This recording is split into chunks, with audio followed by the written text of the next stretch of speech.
Hi, everyone. Hope everyone is having an awesome event. My name is Brett. I am the grant program manager here at Chainlink Labs. And today we have an awesome presentation and panel with UNICEF and some of the awesome startups building with Chainlink that are being supported by the UNICEF Innovation Fund. So a little about the grant program is that we deploy resources towards smart contract infrastructure, new and high quality data to bring into smart contracts, key services, supporting new Web3 use cases. But also we have the mission of building an economically fair world for everyone, right? So that means social impact is embedded in most, if not all, the work that we do. And there's many ways that we view achieving real social impact. And I think one of the really important ones is working with large nonprofits, NGOs, organizations that have real experience, that have boots on the ground, that have existing initiatives, and coming in and trying to figure out how we can augment and expand their current initiatives or current projects, and maybe inject some of our support and expertise. And that kind of leads us to where we are here, where we had, through the grants program, supported the UNICEF Innovation Fund, essentially pulling together funds to support innovative startups solving the global challenges that they're trying to solve. So again, not just providing resources, but we're happy to support in terms of mentorship, access to expertise, guidance as people kind of design what they're building, specifically as it relates to blockchain and hybrid smart contract solutions. So with that being said, today we are joined by Moran at UNICEF, Jose at XCapit, and Ermia of Treger. And I will now pass it off to Moran to introduce himself and some of the amazing work that he's doing with UNICEF. Amazing. Thank you, Brett. And thank you for Chainlink for hosting this amazing conference. My name is Moran, and I currently work at UNICEF's innovation team. I'll dive into that in just a second. I think today I want to talk about some of the work that UNICEF is doing with blockchain. UNICEF is a UN agency that focuses on children's emergencies. And so when I explain my job to a lot of people, they're like, why is UNICEF actually looking at blockchain? And so hopefully by the end of today's presentation, Jose, Ermia, and myself are going to kind of dive into some of the work we're doing with blockchain in the social impact space and clarify that for all the listeners today. So to kick things off, here's a high-level agenda of what we're going to go through. The first thing that our team had to figure out is what does blockchain and crypto actually mean in a UNICEF or UN context. Once we figure that out, I'm going to walk us through kind of where we're now using blockchain and crypto in a variety of different capacities at UNICEF.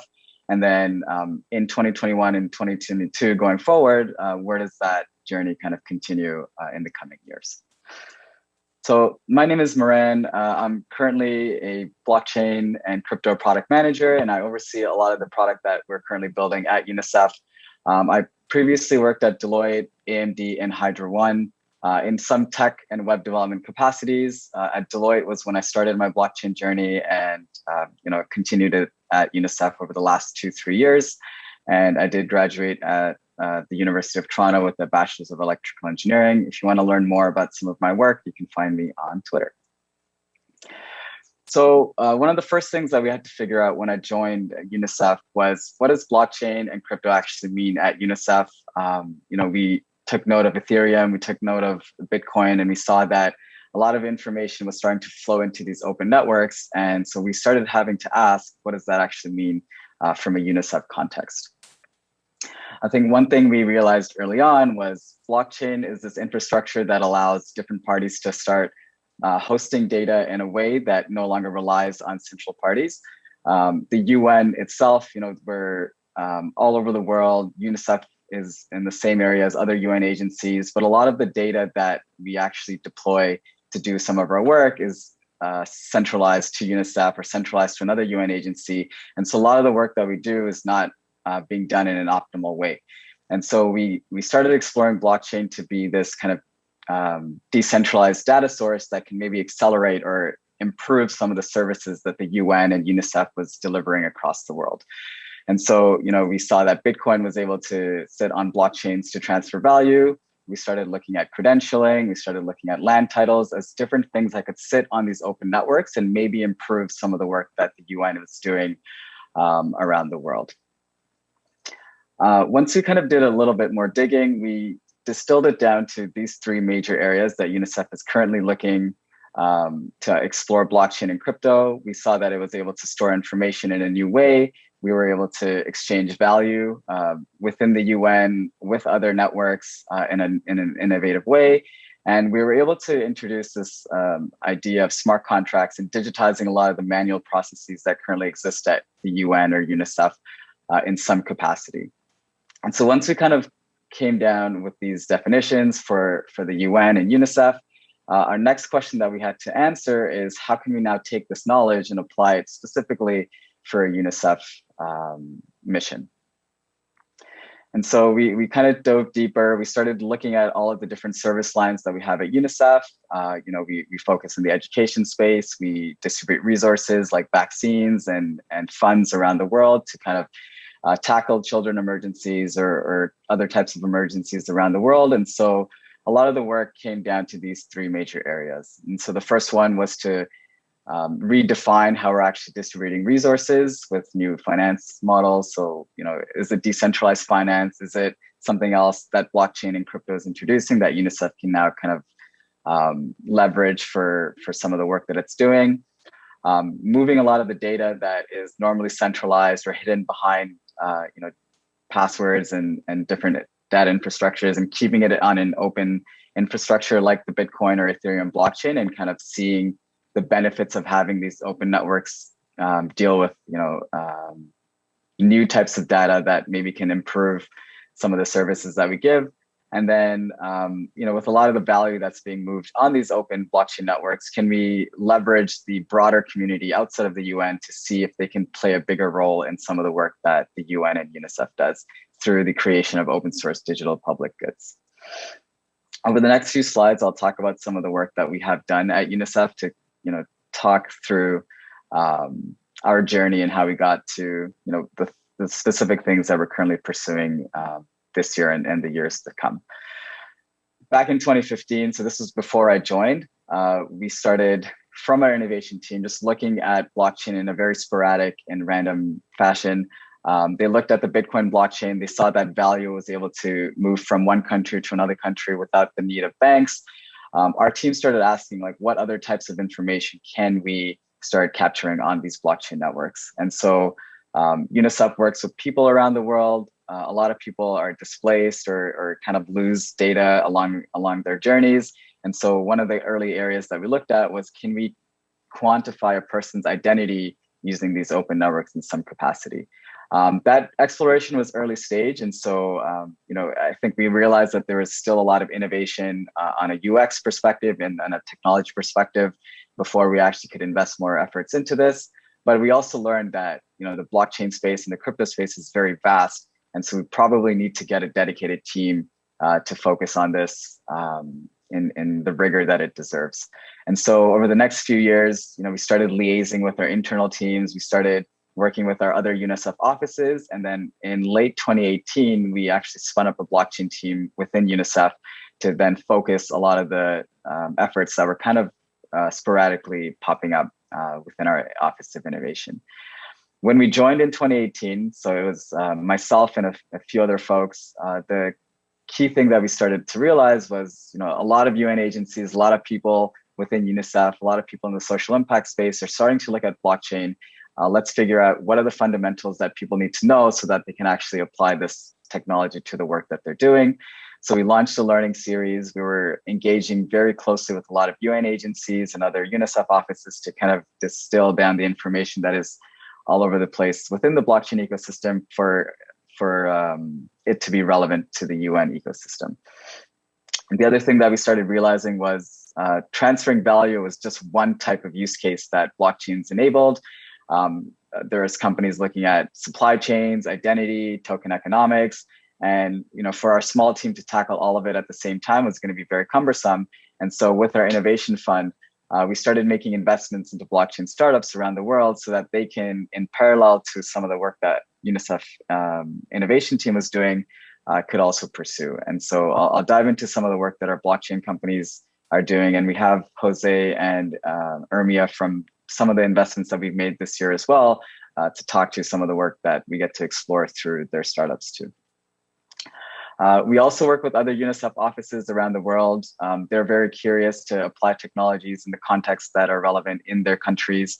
So for example, when we joined in 2018, we had UNICEF Kazakhstan kick off some work with smart contracts, translating some real world data into an open network using smart contracts. And, we were trying to figure out what does that look like in a UN context when we start opening up all this information to the public in some capacity with blockchains.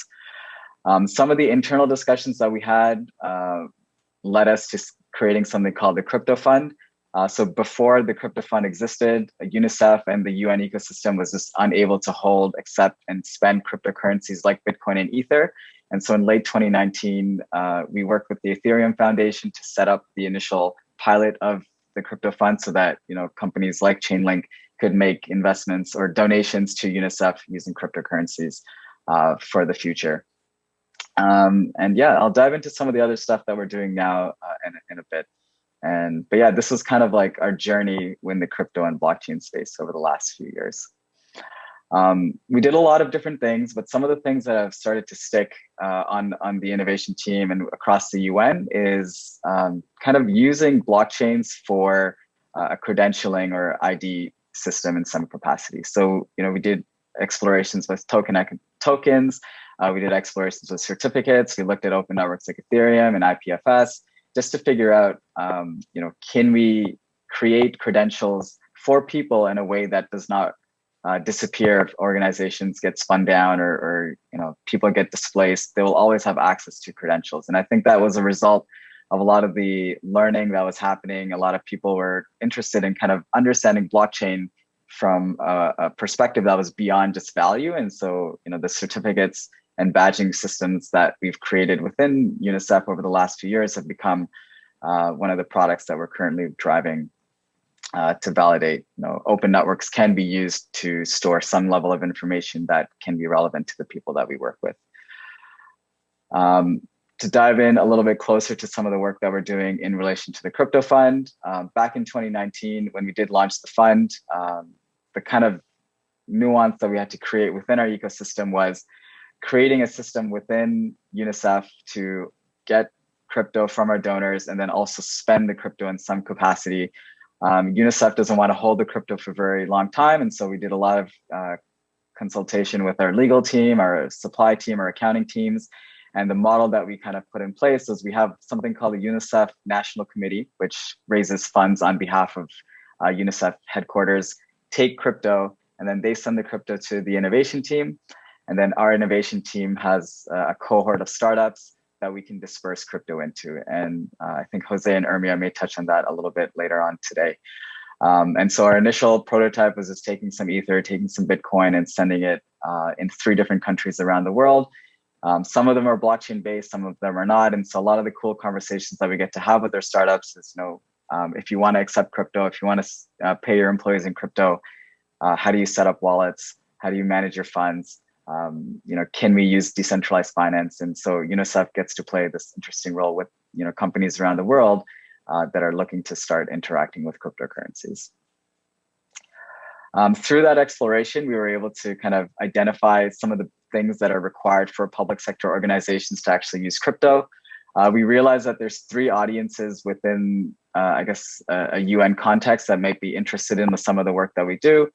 So we created 3 different products to facilitate a lot of the processes that we spun up to interact with crypto. One of them is a public-facing tool called the visualization tool that just tells a very non-technical audience, here's donations from donors in crypto, and this is how UNICEF is spending it. And some of the things that we emphasize there is how much crypto we received and how much crypto we've dispersed. Our internal teams are curious about how much balance we're holding at all times.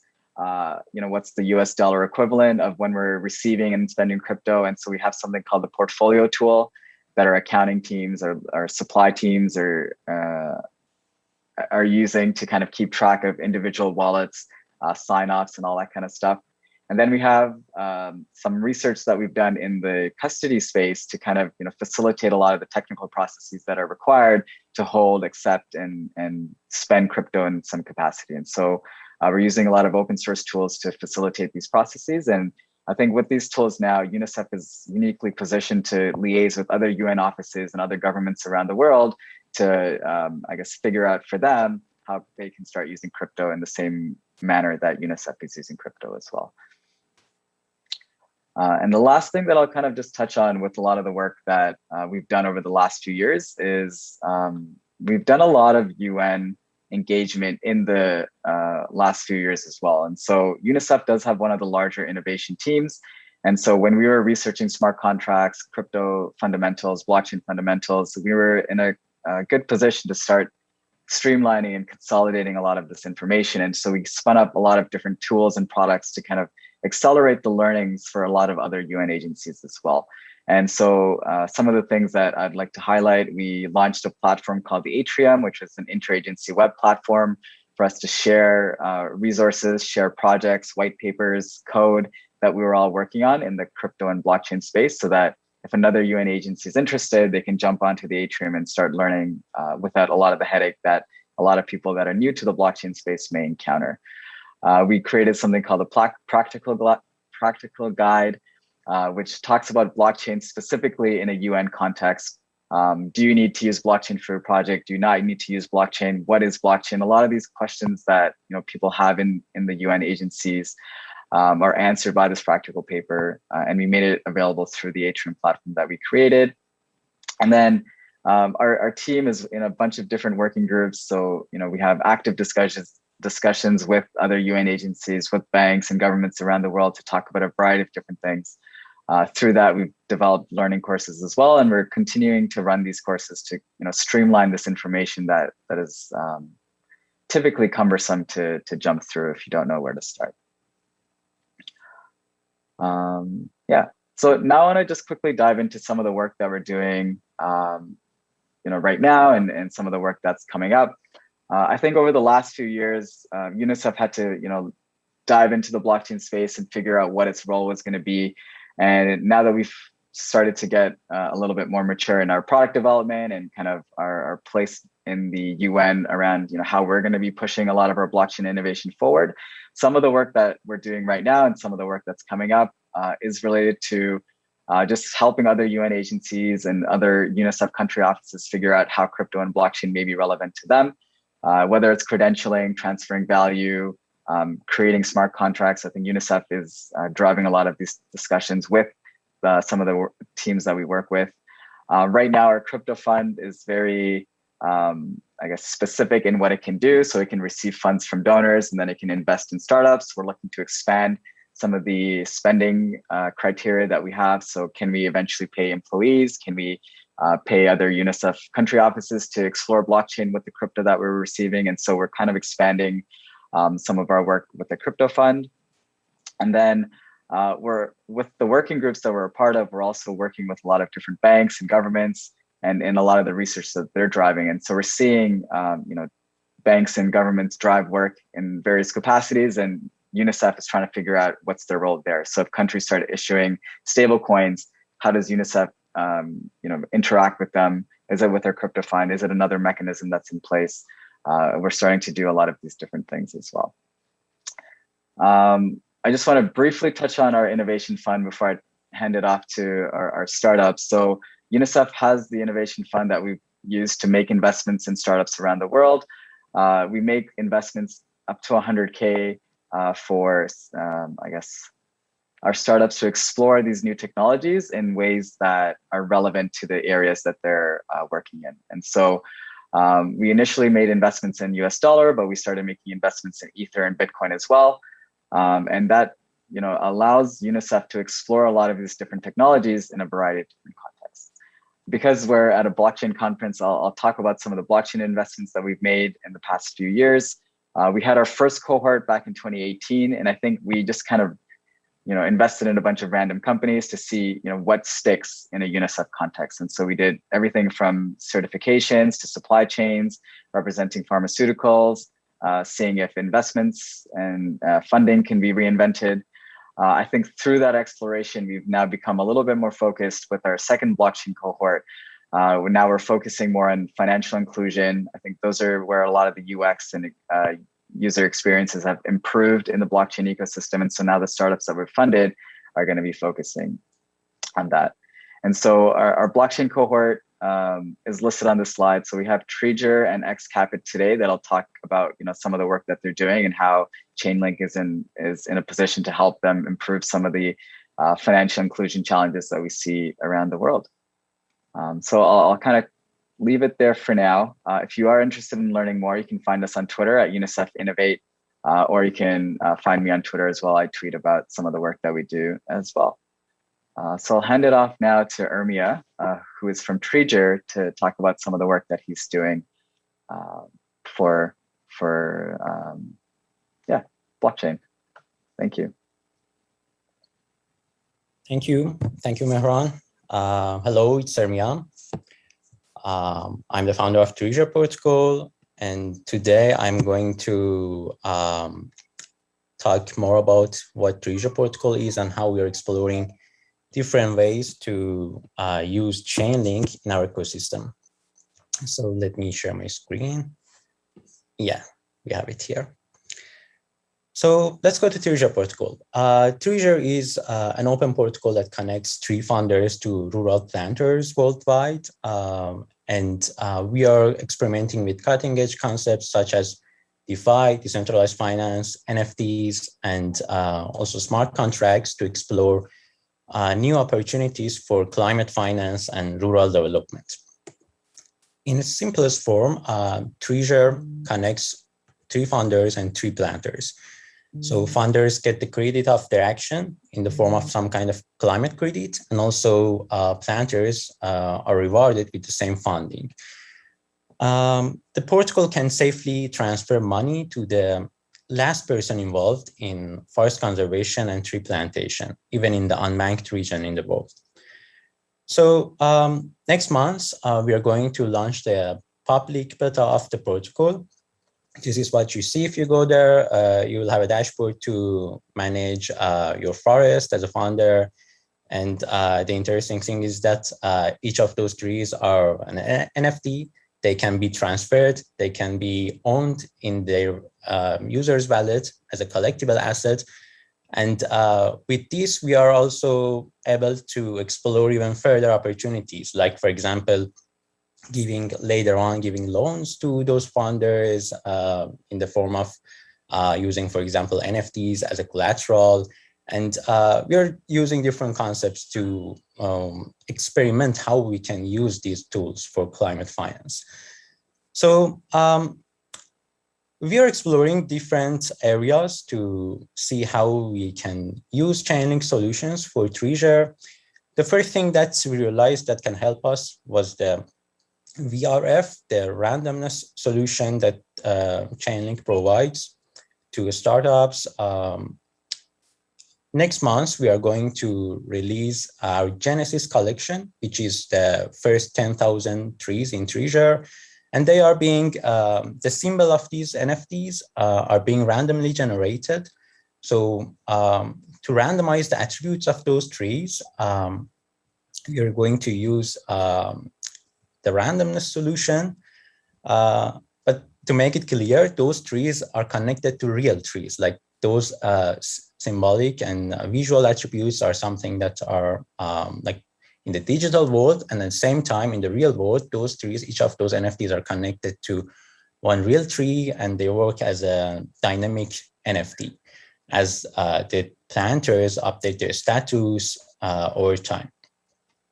So later on, we are going to use satellite imagery data, remote sensing, and also weather data for tree verification and forest insurance, self-executable forest insurance. We're researching these areas, and we want to work with Chainlink to see how we can add value to the protocol. And after that, we're exploring to see how we can use emissions data from the Web 2 and the real world and bring it to the mainnet to see how we can experiment with that and add some other modules to the protocol in terms of, for example, on-chain offsetting, calculation, and also some other experimentation with NFTs. This is how we are going to use Chainlink in the future. And we believe that there are a lot of other opportunities that probably we are not yet familiar with, and we would be discussing them with Chainlink team later on. And thank you for the time. If you had any questions, if you had any feedback regarding Treasure Protocol, please reach out to us through the channels that I have provided you here. And yeah, make sure you check out our Genesis drop next month. Great.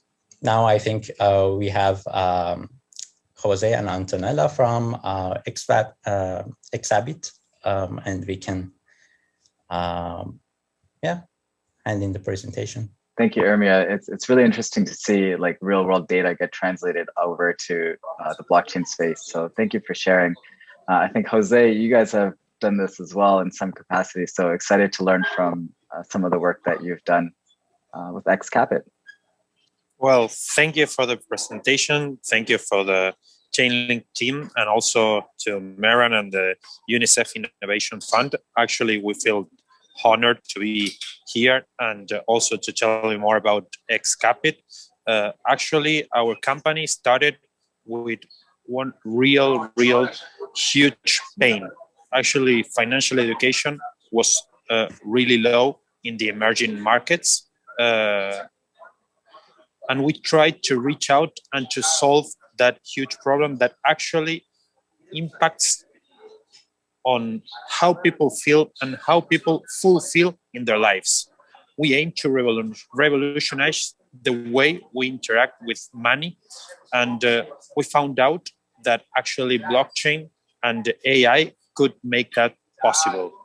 That's why we are building an ecosystem that addresses all aspects of personal finance in an easy, reliable, and secure way, so as to learn more about finance, to help plan your goals, and finally to fulfill them.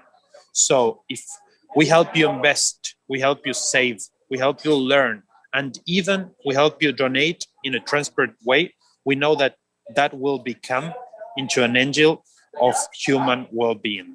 That's why we are aligning the generation of wealth with the promotion of social mobility. We aim to break the intergenerational and structural cycles of poverty. That's why we see over there that ecosystem that includes all of that products and services regarding to, first of all, financial education. Afterwards, you plan your life and you try to fulfill it with a useful tool. That's why XCapit will help and support for the fulfillment of the personal finances objectives of each person all over the world. What's more, actually, it's that with our solution, we think we are contributing to the development of a culture of savings and promoting financial education among children and young people. That's why we aim and we pursue the financial freedom and to empower every person to have knowledge to take their own decisions. That's why the ability to solve the crypto wealth management as a way of encouraging and empowering people's well-being, it's actually our purpose. Just to show you more about our blockchain stack and how Chainlink contributes to it, actually you see over there what it's called all of the money Legos and how we will be able to use them.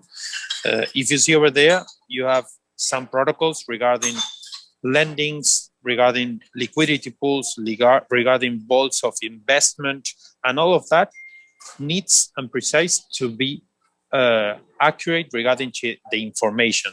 So with us, Chainlink will serve as an oracle of curated and important information so as to develop those portfolio investment products, and with them and regarding to the objectives of each and every person, we will be able to fulfill this on-chain asset manager, all of it in one investment wallet. As we know, blockchain and AI gives us traceability, gives us transparency, and first of all, gives us the custody of what we are doing. We are owners of our own future. And that's what we aim to give to people, to be their owners of their future. So we're happy to be developing with our team all of the Xcapit solution. And we invite you to be part of this. So follow us, not only in our social networks, but also personally to us, because we think that this community could help us a lot to fulfill what we are pursuing. So thank you for having me here, and hope to hear more about you.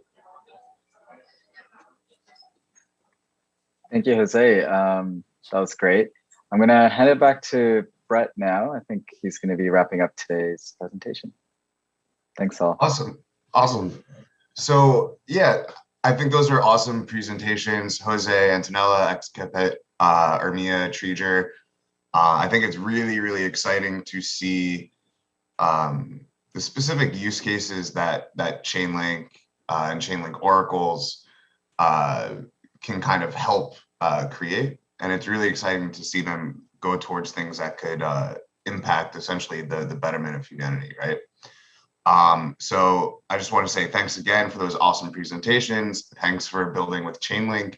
Moran, thanks for essentially putting this all together. We wouldn't be here if UNICEF didn't exist, if the Innovation Fund didn't exist. I think it was really exciting to hear all the different things that you guys are working on. And I know personally, I'm super excited to continue our conversations and see where Chainlink can be supportive. So that being said, I do think we're out of time. Again, one final thanks to everybody, and looking forward to continue to work together. Thanks, everyone. Thanks, Brett. Thanks, Maran. See you. Bye-bye. Bye. Thank you so much to that panel. What a fantastic look at projects that are going on around the world. I know Jose from Xcapit is often on our community channels around the world, especially our Spanish-speaking community channels. So there is a big global diversity of local languages across the world throughout our channels. So please investigate those if English is not your first language, or if you're learning another language. It's a great way to learn languages, is learn about Chainlink there.